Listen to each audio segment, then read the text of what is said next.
Hola hola ni Safaje nk'ibisanzwe. Iyi ni indirimbo Parle-moi mbwira, indirimbo ya Isabelle. Ntabwo nzi uburyo ki nshobora kubikubwira,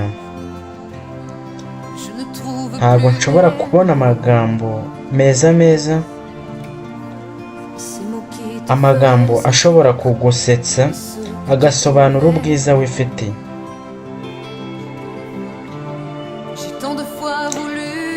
Nashakaga kukwandikira inshuro nyinshi,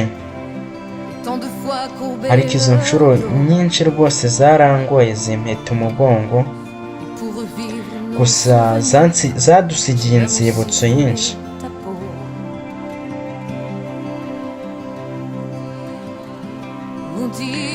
Mbwira, ndeba,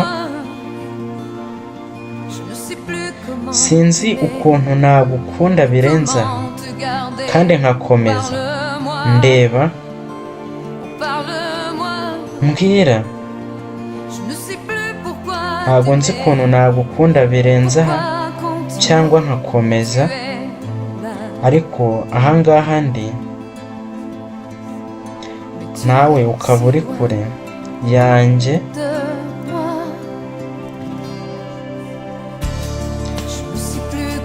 Sinzi ukuntu nshobora gukomeza ibi bintu. Urukundo rwose rurasa nk'urudahari, gusa njyewe nzi ukuntu bibabaza,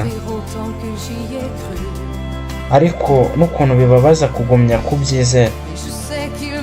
Gusa bigomba kubaho, nzi ko ibyo bintu bigomba kubaho, kandi ngomba gukomeza gutera intambwe kugeza ku murongo wa nyuma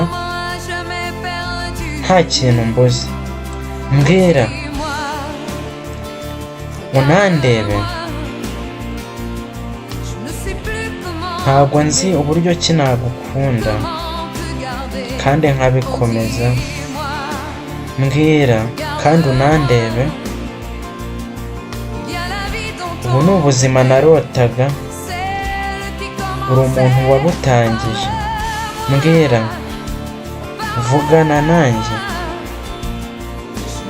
Ntabwo nzi uburyo ki nagukunda kandi nkabikomeza.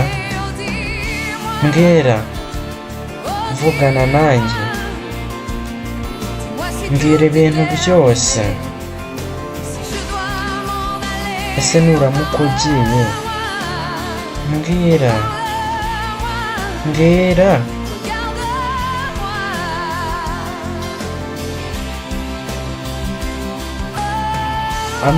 Amutubwira ati vugana nanjye umbwire. Ntabwo nshobora kubona amagambo asobanura uko ngukunda. Ndeba, ndeba. Hola hola, yari Safaje nk'ibisanzwe. Subscribe my channel, hit like button, share to your friend. This is Isabelle.